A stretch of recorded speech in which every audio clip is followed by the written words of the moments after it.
hello to my dear listener. Happy New Year.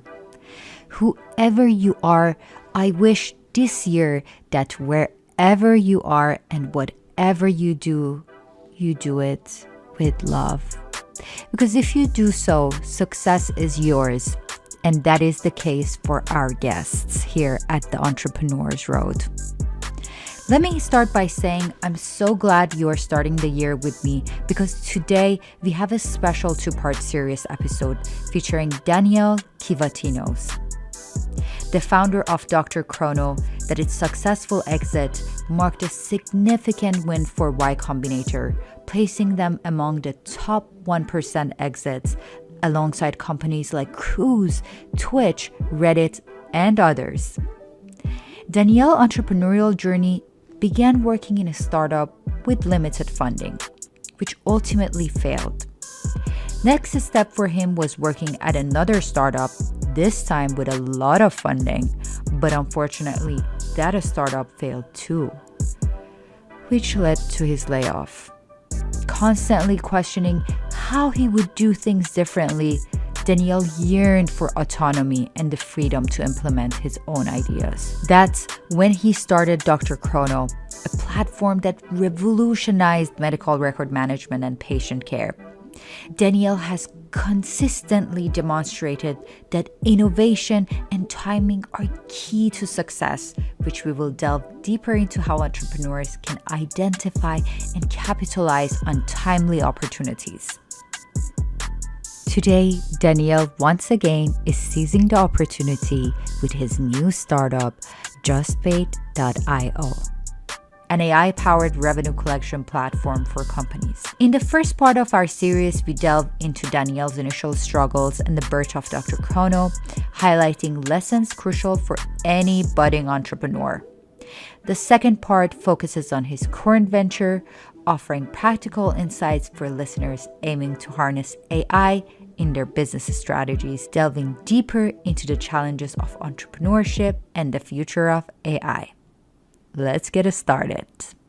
Welcome to the show, Danielle. It's so fantastic to have you here today. You've had quite a journey with, am I pronouncing it right? DrChrono? Yes, DrChrono. Yes, you are. To your new venture at JustPaid.io. So I'm really excited to dive into all these amazing journeys and learn about your innovative work now. So I want to always start on a fun note. How does that sound to you? Sounds great. Great. So have you watched the movie Matrix? Years ago. I love that movie. Okay, so there is this part where characters can instantly learn new skills through some uploads in their head. So I want to ask you, if you had the chance to instantly acquire a new skill or a piece of knowledge and go really deep into something, what would it be and why? That's a really good question. I think understanding the best entrepreneurs in the world and seeing how they're able to scale at mass. So really getting into their head and understanding how they're able to operate. And this goes for like musicians. How are you able to operate at such a high level without burnout? And the skills like that. There's a bunch of it sounds so silly. I was looking at this one musician and I really respect this musician. And he has a winery, he has 3 bands, and he's world famous. And I'm like, how do you manage your time when you have a family and you have all of these things going on? He owns multiple businesses. If you look at even Kim Kardashian, it's how does she do it? Really manage all of that massive infrastructure and still not burn out and generally enjoy life.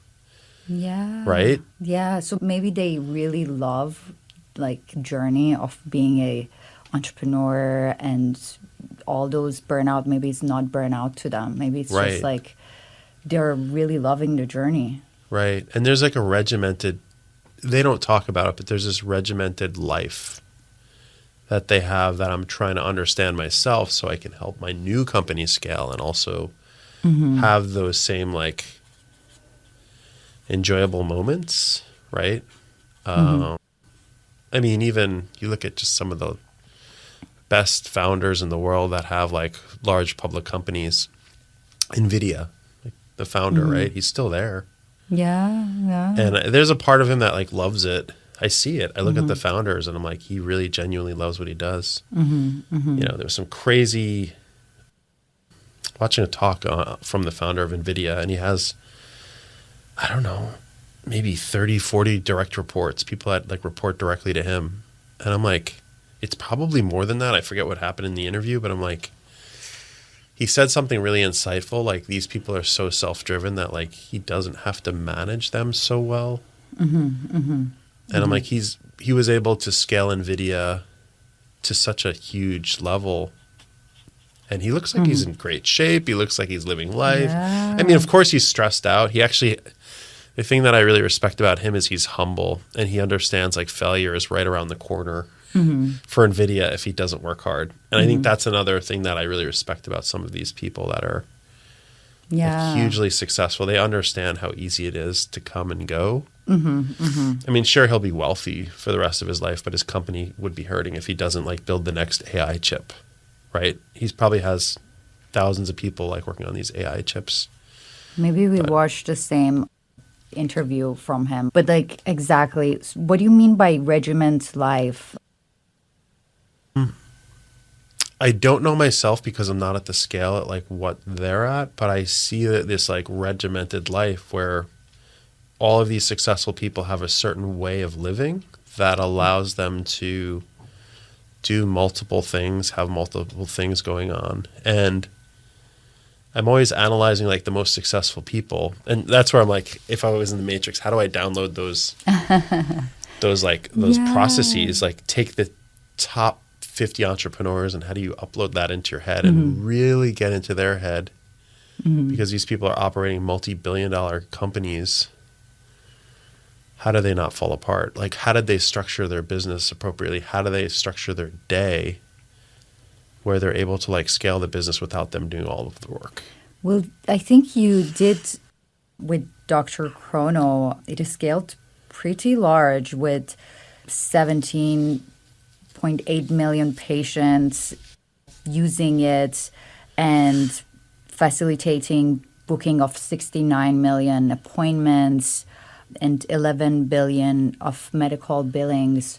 So I mean, I feel like it's already in your head. Yeah. Like how you can scale and all of that. But you were among also like top 1% exits from YC. Yeah. Yep. That's right. I guess what part of my success is always questioning myself and like, what is better than that? If that makes sense. Like, some people might be happy with whatever's in your head, right? But what is better than that? I think there's a competitiveness that, like, I'd say a lot of entrepreneurs have that you see, and I think that that's where that maybe comes from. There's this like underlying subconscious competitiveness from all the entrepreneurs in Silicon Valley. I feel like they're all fighting a good fight. They really want to do good work. But, you know, for me, yes, I scaled that business and it became hugely successful. But even in the process of building it, and while it was successful, I always felt like there was more to do, if that makes sense. And, you know, what does it look like? What does more look like? What is that? Like, how do you build big businesses that are sustainable for like decades, right? I mean, that's where when a founder leaves a company, you really see like if the company has a good culture, if there's like a good team in place, if there's a good methodology in place. You know, everybody talks about Steve Jobs. What I liked what he said when Walter Isaacson, like years ago, was writing a book about him. You know, Steve was asking Steve Jobs, like, what was your most proudest product? And he, you know, he didn't say the iPhone. He didn't say the iPad. He said the Mac. It wasn't that. He said it was the people that were there that created the creative products make that company amazing. And for me, I'm like, he built a team that could last for a long time doing amazing things. Yes, it's a big organization. Yes, all that. But I do think that there's something there that makes them nimble and smart and creative, and the best people want to work there. And when you're there, you know you're making an impact in the world. Mm-hmm. But easy come, easy go. If you don't have that culture and like a founder leaves, exactly, a company just kind of falls apart. But like, yeah, sorry, I'm kind of like deviating from your question a lot. But no, I mean, that's why I always ask about culture in the end of my podcast from all the founders, because culture is so important. And founders need to like really develop their leadership skills, really make a company that everyone is collaborating and setting it up for success for future people. So I absolutely agree with everything you said. And we're going to go to the discussion of culture for sure. But I took a lot of polls this time from like in various founder group that I'm part of. And it was like, you know, Daniel is coming and this is all his experiences. So everyone is actually really excited. And so these questions are all from my audience and I'm really excited to dive into them. Before we start with all those questions, really quickly, I would love to know a little about like where you grew up and your childhood, and then we're going to start from there. Yeah, so I grew up, the word blue collar, I grew up in a blue collar home where my dad, he worked for the New York City Housing Authority, which was, it was an interesting place because New York was like, there was always a hustle and bustle in New York. And, you know, I don't think it was a wealthy family. It was more just government-based job that my dad had. We relied on him. But lived on the outskirts of New York City, so it wasn't quite in the city. So it was like I always would go into the city and see what he did and saw the hustle and bustle of the city. My mom had, she was a artist, so she actually created dolls for a while, like Barbie, those sorts of dolls. Cute. Wow. Yeah, and that for me was like a really creative thing because she would do all of these interesting projects. Like she did stained glass and she did all these like she did sewing. Like she was kind of like a jack of all trades, just doing like jobs. But she did have a corporate job. Like she worked as a teller at a bank. And then my dad worked in the government. Basically, he worked on elevators all day. So there's actually people that do that. It's such an odd thing to mention, but there are people that literally fix the elevators all day for people. Wow. And my dad would go climb up in the shafts of the elevators. It was actually really scary. Yeah. He'd climb into these shafts, and I just remember being like looking at him like pulling parts off elevators while they were like moving. Wow. Yeah, it was kind of unreal. Wow. But, you know, I think it's incredible. Growing up in that environment, like you realize how important elevators are and like all the parts go into it. So he would work for low income families that like were in these tall buildings. And I remember this one time I went into this building with my father, and we probably walked an hour up to the top of the building. So like when the elevator is broken, it's broken. So wow. Basically most of his day was like, how do I bring parts to the top of a building? Yeah. Without an elevator. So we would just walk up, you know, those circle stairs, you just walk up and up and up. And then we'd get to the top and he would just honestly look around. It almost looked like a car engine, and he would just figure out what car parts it needed. And I remember like how important like it was for like the people in the building, because a lot of them were elderly. Yes. You know, it was like actually an important job, and I realized the stress he was under because he had to fix it fast. You know, you have thousands of people living in these buildings, and like if 4 100%. Elevators break at the same time, you're not in a good spot. That's from personal experience. I'm not a senior citizen, but like I have a little like back problem. So basically it's very hard for me. I live on 3rd floor, and sometimes our elevator goes out and I'm like, oh my God, like how am I going to go grocery shopping? Yeah. Just want to like take a moment and thank, you know, the people that works on elevators and make it work for us. Like Yeah. it's crazy how many people would suffer if there was Yeah. no elevators. Yeah. Yeah. But thank you so much for telling us a little about your childhood. So let's just start about your journey with DrChrono. So how did that start? Yeah. So, I mean, everybody goes through school and they kind of think like there's this like really great job. At least this is what I thought. Like my parents put me through college. Yes, I took on some debt and it was, it was really rough in college, but I think, going through the college experience, I thought that there was like this perfect job for me, right? Like, oh, I just graduated. I'm going to find the right job and it'll be great.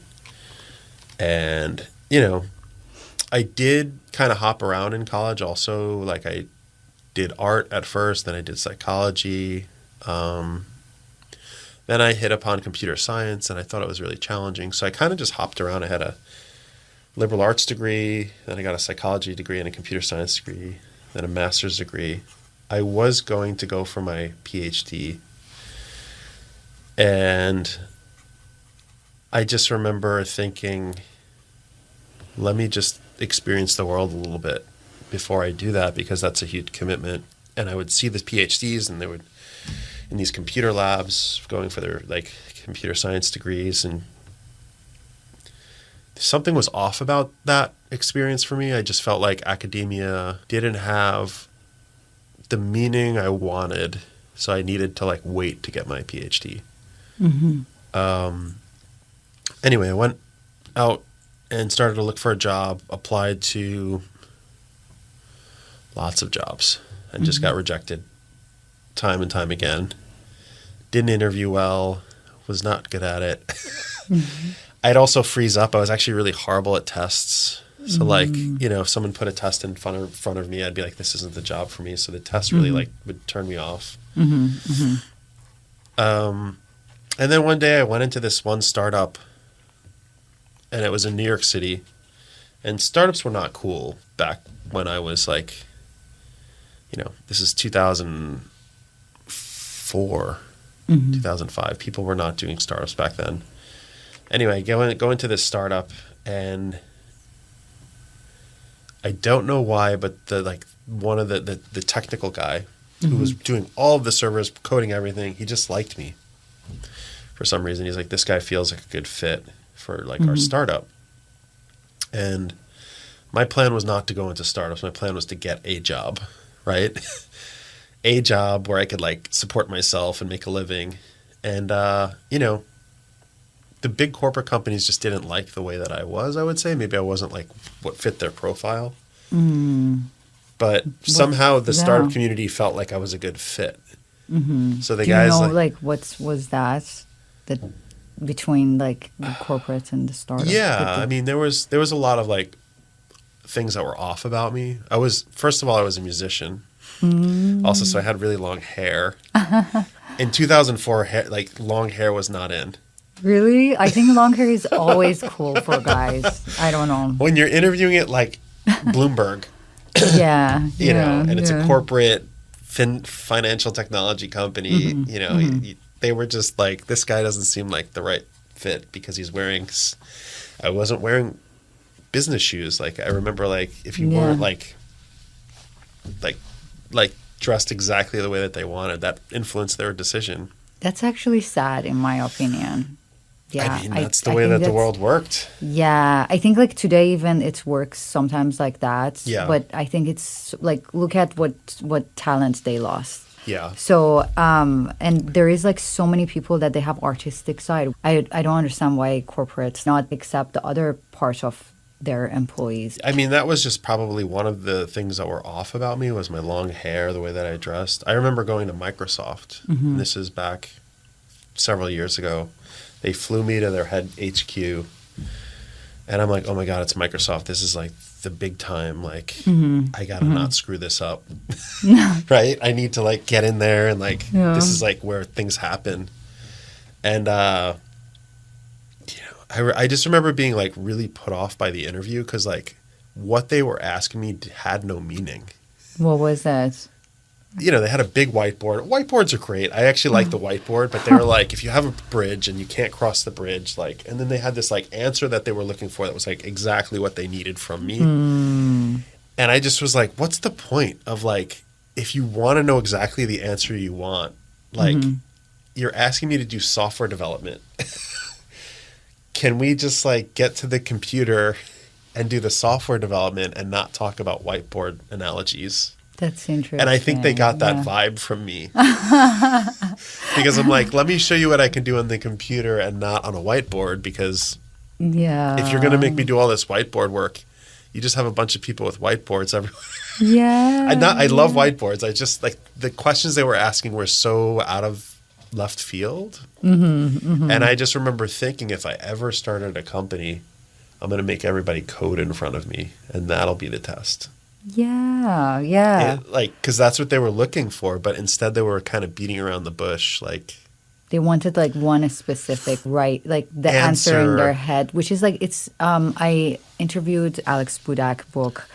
It's called like Being a Change Maker, and it was talking about like how leadership can be like you tell your employee what is the goal and exactly like make it super specific. For example, we sell 500 of this. Let them do the how. So the what, make it clear for them, but the how, let them make their own creative choice on how to get there. Right. And trust them, which is then comes with not micromanaging. Right. But okay, very cool. And then what happened from there? Yeah, I mean, it was a slew of those interviews, right? Those that were kind of off.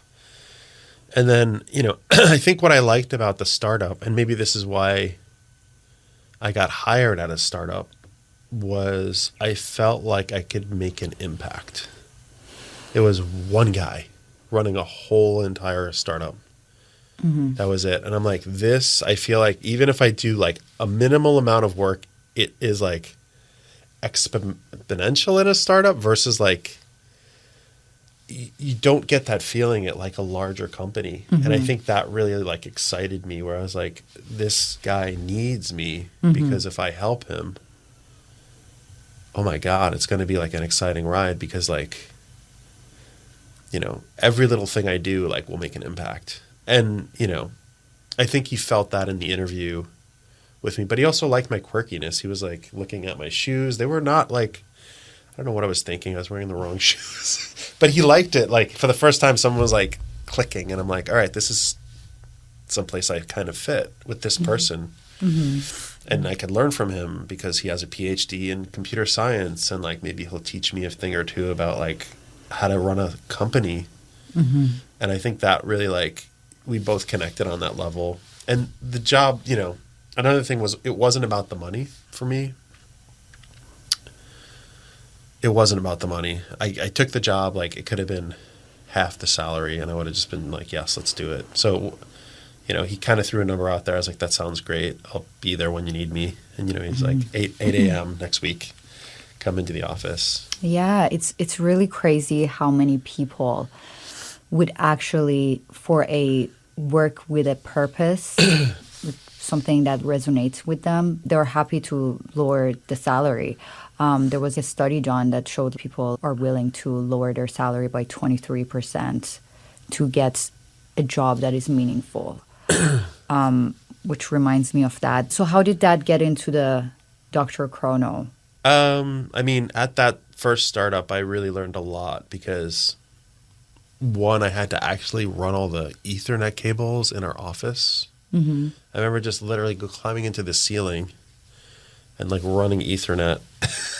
What's as we would Ethernet? Those cords, the cords in your wall, you plug it in, not the Wi-Fi stuff, but the ether, like I had to run the whole network for like the whole office, which was really nice. Yeah, that was kind of like, it went from that to like actually running the database to like coding. And then, but what was interesting about that company was I feel like it was too early for its time. That's okay. Yeah. But I mean, what I mean by that is like they had an idea, which is basically YouTube, Udemy, Udacity, like all the MOOCs, massive online courses. it was 2004. I just don't think people were ready. Also, like, it was just the model wasn't quite right, like the pricing model and all of that, and people just didn't go online really to like learn like they do now. Now it's just like a thing. It's just like, if I need to learn something, let me go online. It was not, that thinking was not really there in 2004. So the company really struggled.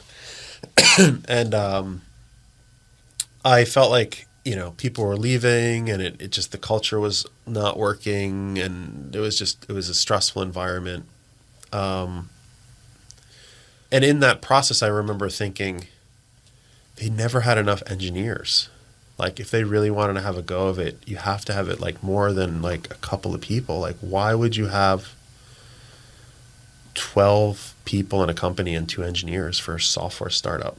Right? Mm-hmm. Like, that for 100%. Me was a big, I just was like, why wouldn't you have more people like working on the software to make the online courses better?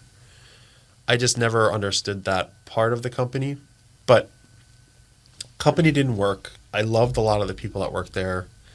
I moved into another startup right after that, and that startup immediately got acquired by a larger startup. And I just was like, that took me by surprise. But this larger startup raised $24 million. And, you know, I saw like a true startup with a lot of funding give it a go.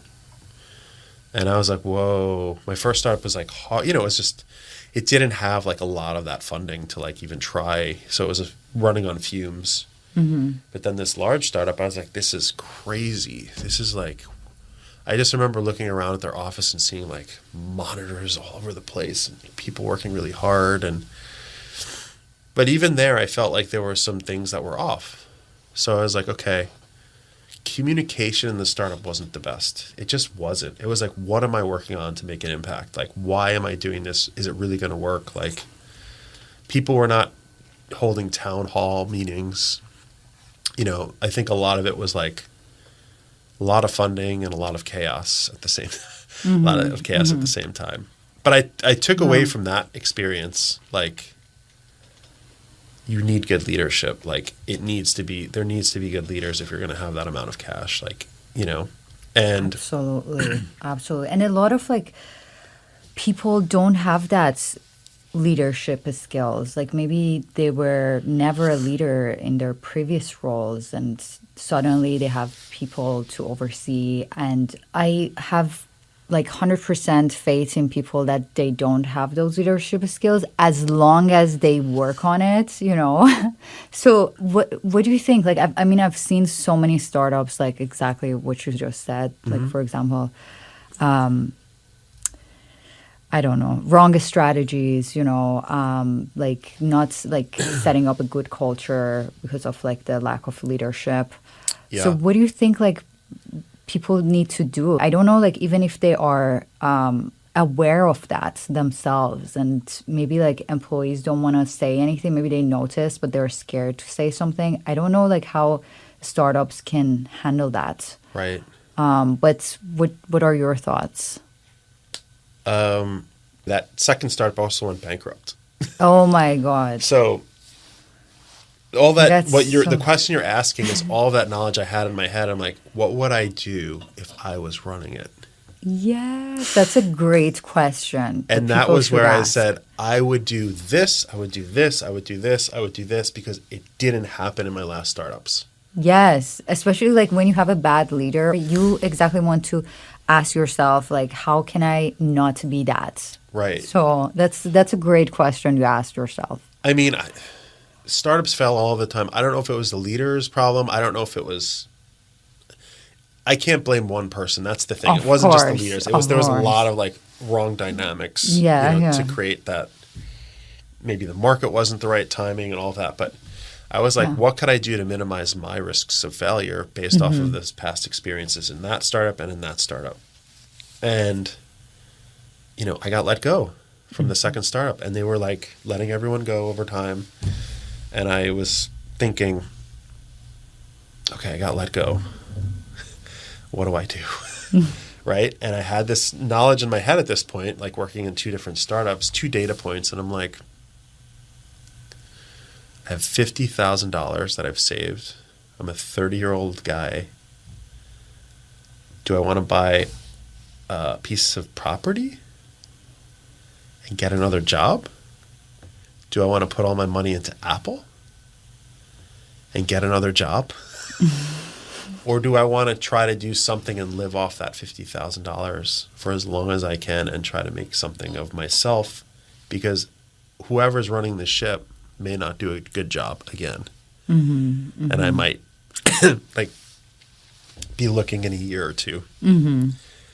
And I took all of those strategies and applied it to the startup that was DrChrono. So all of that like past history. And it was like painful. There was, a lot of good people that worked at these startups, and sad to see the startup just like walk away and everybody just go find something else. But, like rule number one is like find people that you can work with, right? Like, at least for me, it's like find people that you can work with that are technical. At the base level of any startup, you need like really good technical people that can code. At least this is my way of thinking.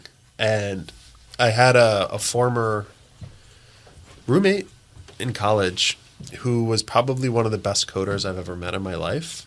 And what I mean by that is like there were projects in school that, the professor would say, work on this for a month. And when you're done, submit it in a month, right? I remember my roommate would have it done in like 7 hours.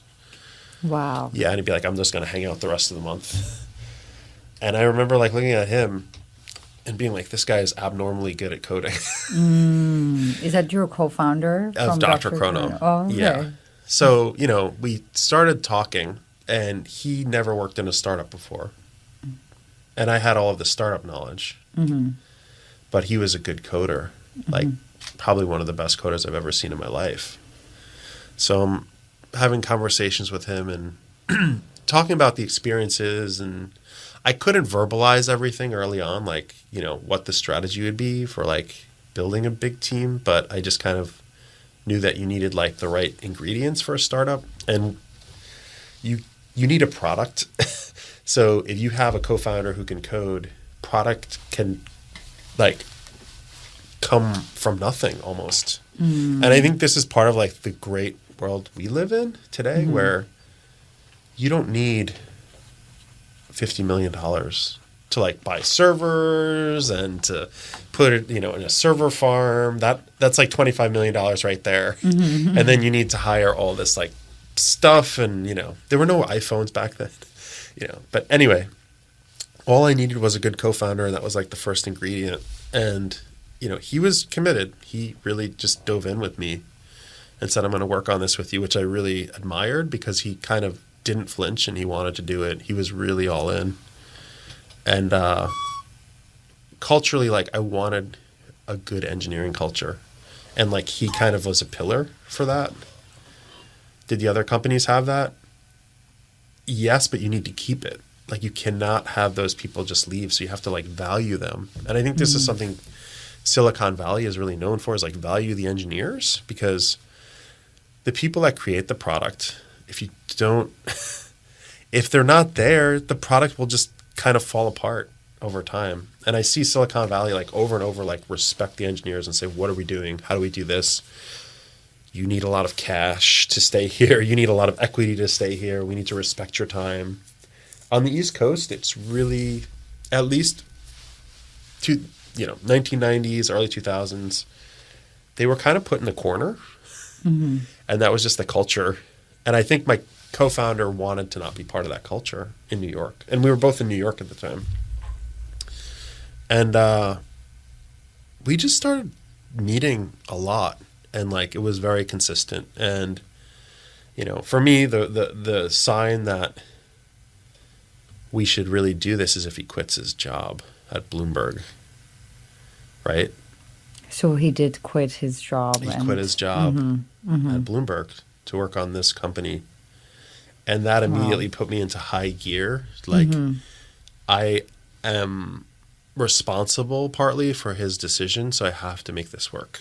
Were you giving him income from No. your No, it was like it was, hey, just both. I have some life savings, you have some life savings. Oh, that's great. And in my head, I was mapping out like, I can't take taxis.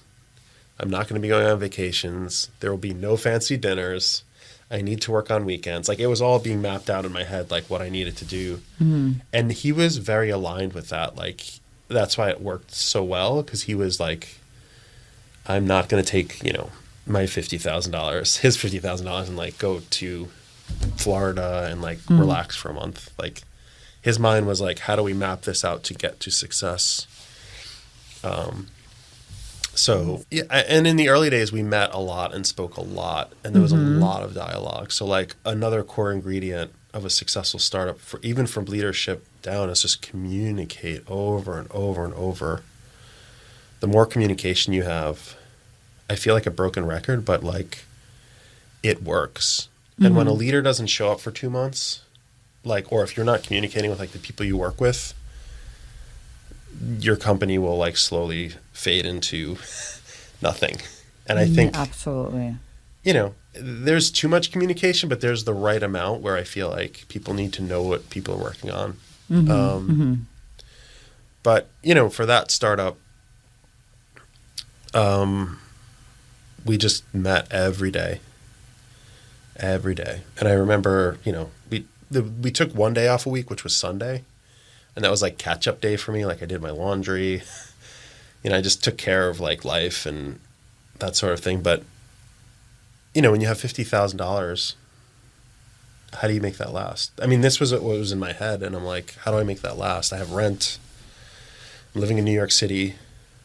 I could bike over to one thing that my co-founder really wanted us to have was like rented desks. So we would rent these 2 desks out in a shared office space. There was no WeWork back then. And then we would just go, sit at these desks and just kind of just like work. And no one was using our stuff. Like, people think startups are made and it's like exciting. It was just like literally sitting there for like days, nobody using stuff. And you just kind of like looking at the space and being like, okay, this doesn't feel right. That doesn't feel right, but this feels right. And you kind of just bounce around a lot. And then, the one thing I did like was the medical space, because it has a lot of meaning. So like, we were sure of that. Like, we're going to be building software in the medical space. Like, we were both very aligned on that. But you were not had the industry expertise. Was that something new? Did you had any I guess knowledge on healthcare before that? I don't think like that. I'm like, what is the problem at hand? And like, let's just tackle it like day by day. And I call myself a turtle. It sounds so silly, but this is the way I view it. It's like a turtle can get to the ocean. It's not as fast as like a raccoon running. But if you can like consistently walk to get to where you need to be, you'll get there. 100%. And I think a lot of people are impulsively like, oh, you don't have the skill set. I don't think like that. I'm like, what do we have to get to the destination? Exactly. And acquire those skills along the way. Yeah. I think anything can be learned, Yeah. Especially in today's world where you can just learn things very quickly in ChatGPT helping you out. Yes. Yeah. But, and then you tapped into the health markets. Yeah. I mean, I wouldn't say tapped in. We were just like trying everything. I remember installing like Ethernet again into like a doctor's office. He's like, I need my office set up. Can you set it up for me? And then I'm like, yeah, we'll do that. So we would set this one doctor up and he had a whole office and we would just set his computers up. But he started to use our software. Even though it wasn't perfect, he's like, I'll use it because of that. Because you helped them out. He didn't pay us. What's that? No, I said, that's nice. I mean, but he didn't pay you. But we weren't looking to get paid. I was like, what can I learn from him to help make us a better company? That's a good view to really understand your target audience. Yeah. Without really at first wanting anything from them. Like, that's still, yeah. I mean, of course, like if you can monetize it at some point, that's the goal. But I think the focus should be just understanding your audience.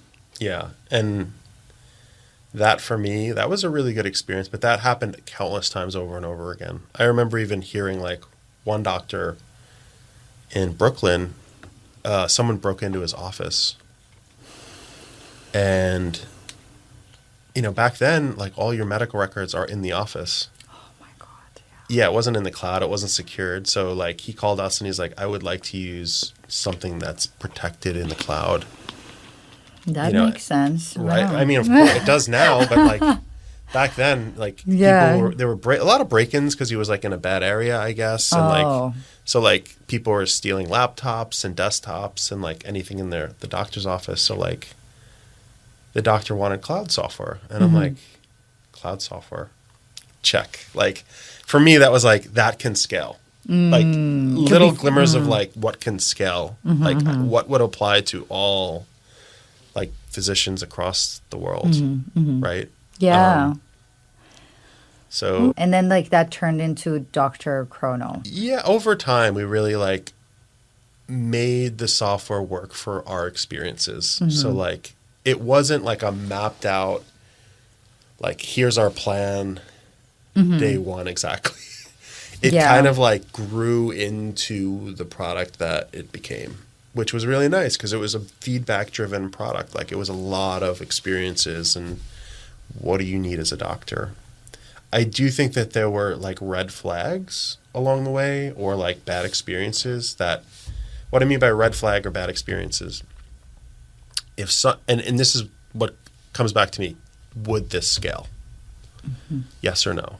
I would talk to a doctor about one idea, would this scale? Can I use what you're telling me as a doctor and apply it to the world? Like that's the way I kept thinking about it. And like, you get some people that want something for them and just the one person. That's an interesting question that you would go and ask your target audience to help you figure out if I wouldn't tell them that. Oh, you didn't? No, I didn't wouldn't ask tell them them? that. I wouldn't tell them, but I would just like hear them and in my head as they're talking. And I do this in my new startup. It's will this scale? Okay. But, as they're giving me ideas and like their problem. Or is it just a one person problem? Right. I mean, there's a lot. Yeah.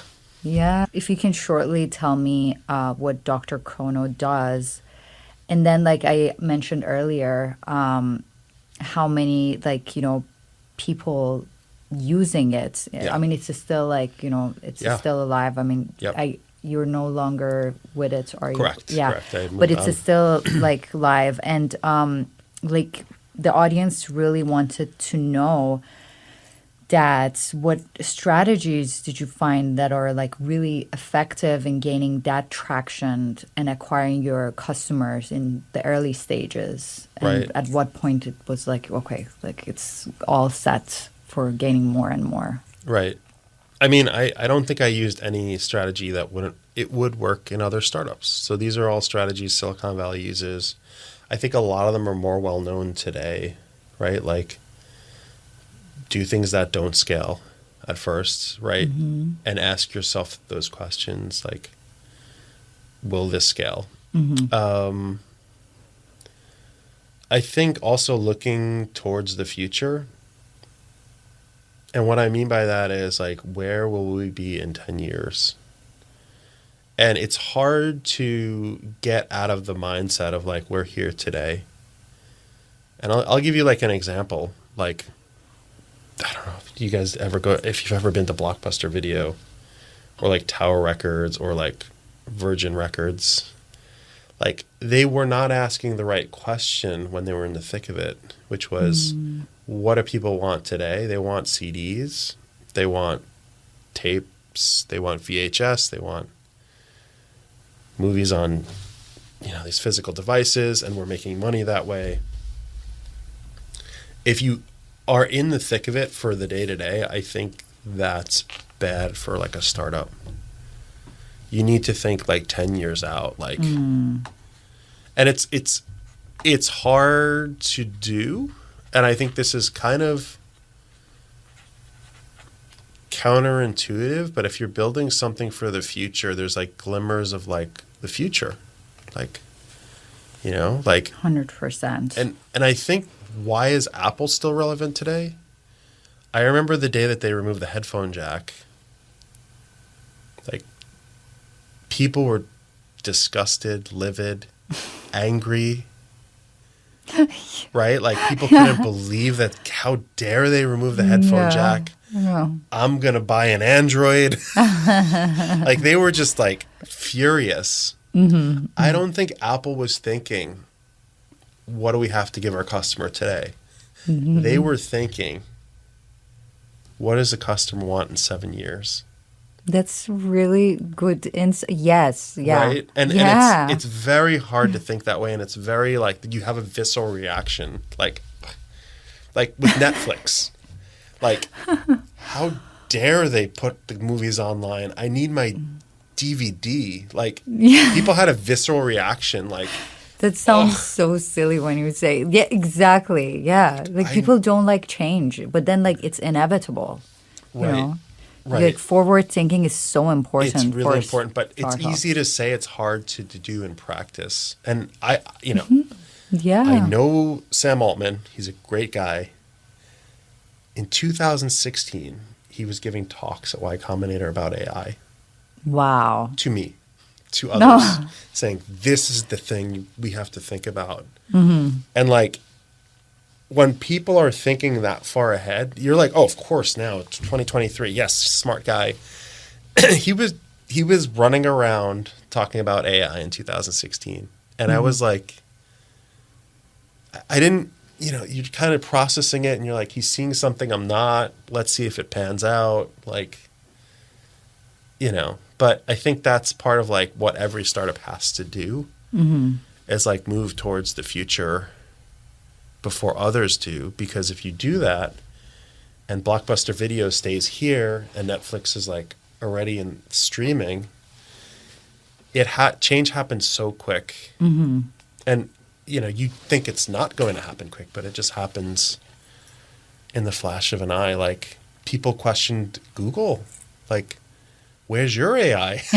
Right? It's like, oh my God, like the king of like search, like, you see like immediate change happen so quickly. If companies, I think Google is set up to fight and to like build and to try to make something amazing.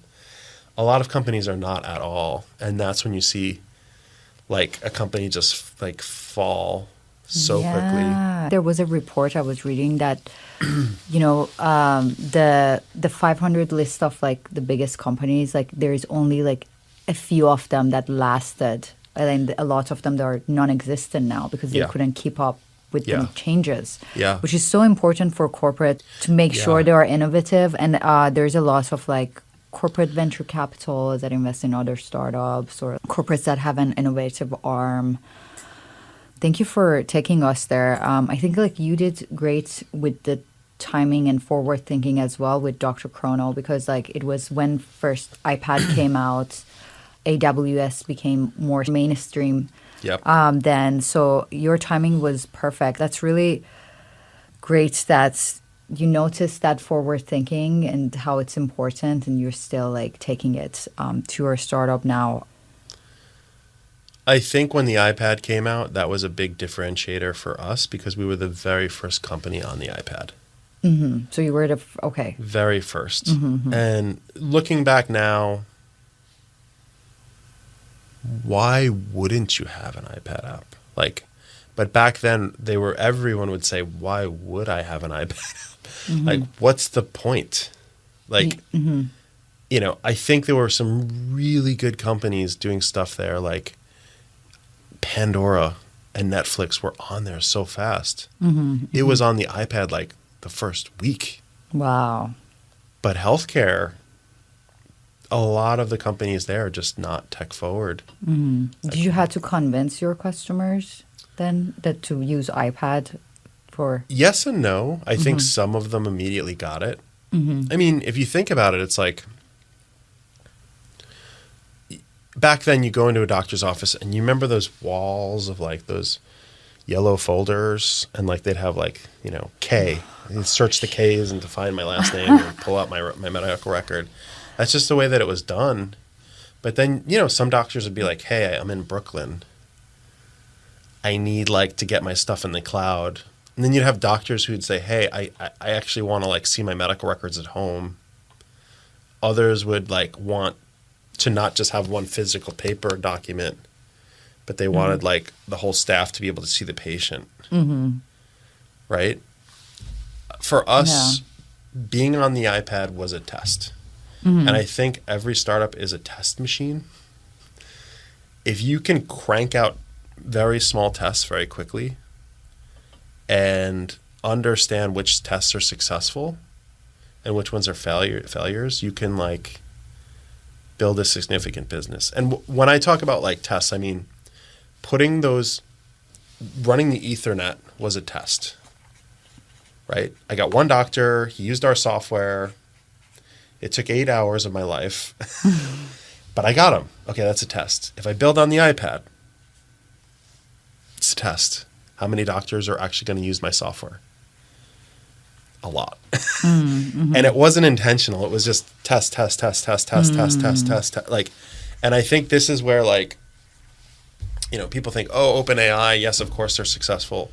I think they're a test machine and they're very smart at it. And I think it's ingrained in that company because of Sam Altman. ChatGPT was an example test. It was a test. They just threw a test out there and then boom, it was like, oh, this is working. So, you know, you have to create a lot of fast tests and see what will help drive users to use your product. Right? That's, yeah. And I think the iPad was a test. It just worked. And it helped us get a lot of like really good coverage and really good users like for that company. And I think it's just so apparent today that everybody has a phone in their pocket. Like everything should be in your pocket. It's so easy to say that now. And like people just like agree with you. But back then it was not the case where they were like, this device is too large. It's just a big iPhone. I don't get it. If I drop it, it breaks. If a sick patient touches it, it's infected. The battery life is probably not good enough. Like, do you know if it's secure? One after, like, people would just have these, like, arguments. But one after one, like, people would buy, an Android device or an iPhone, like, one by one, right? Like, and then they're like, well, I kind of need my banking on I need this on my phone. Oh, I need all of my music on my phone. I need all of my photos on my phone. I need, all my friends on my phone. I need my social networks. It just became a thing. And it was, you have to hit those. There's something called the S curve. I don't know if you ever heard that term, but you hit this point where like there's this inflection and something becomes adopted very quickly. If you can hit the S curve at the right moment with the right product, your company takes on a life of its own. And we were testing for a long time. Like there were a lot of tests. We built a lot of stuff, but it was when you get to that right place, right time, right team, right idea, it wasn't luck. It was just tests. You become a test machine to How get long success. did you take those tests until 2 years. 2 years? We met in 2008. 2009 started building like aggressively. 2010, April 2010, the iPad comes out. But I remember thinking Steve Jobs just announced this new device. Maybe it'll work. Put it on there. Let's build it. Let's do it quick. And it was our Saturday weekend project, building on the iPad. It was a weekend project. And then iPad comes out. We launch our app immediately on the App Store. It's immediately like in the App Store. Every doctor in the United States who bought an iPad only had one medical record. So, right place, right time, right idea. And doctors were like, I'm at home. I'm excited. I got my iPad. I need medical records on my iPad. Let me download it. And it was like, oh, there it is. There's the company.